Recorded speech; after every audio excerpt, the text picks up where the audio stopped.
저는 결백합니다. 국민 여러분, 그래서 저는 당당합니다. 한명숙 전 총리는 사업가 한만호 씨로부터 9억 원의 불법 정치자금을 받은 혐의로 재판에 넘겨졌습니다. 한만호 씨가 3억씩 3차례에 걸쳐 한 전 총리에게 돈을 주었다는 게 기소 내용이었습니다. 그런데 한 씨가 막상 재판이 열리자 검찰의 회유에 의한 허위 진술이었다며 말을 바꿨습니다. 1심은 한 씨의 주장을 받아들여 한 전 총리에게 무죄, 2심 재판부는 증거를 봤을 때 돈을 건넨 사실이 인정된다며 징역 2년의 실형을 선고했습니다. 추징금도 8억 8천만 원이 나왔고 대법원도 이를 확정했습니다.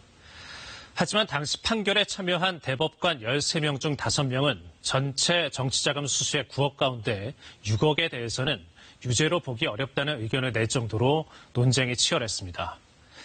최근 당시 사건의 핵심인 고 한만호 씨가 남긴 비망록이 재조명되고 있는데요. 법정에 제출되기로 했던 비망록에는 검찰에 협조해 허위 진술했다는 내용 등이 담겼습니다.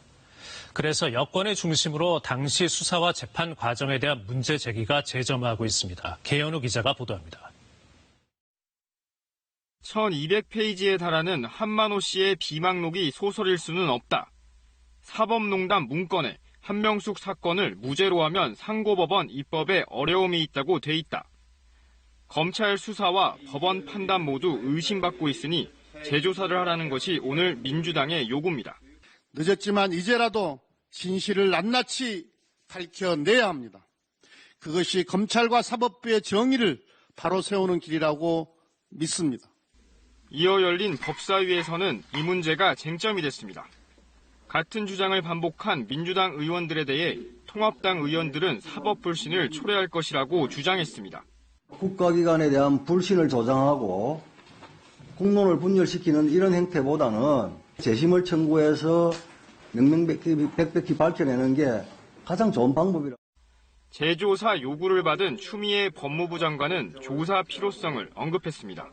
제도 개선을 위해서도 이 부분에 대해서는 어떤 그 문제가 있는지 없는지 그런 구체적인 정밀한 조사가 있을 필요가 있다.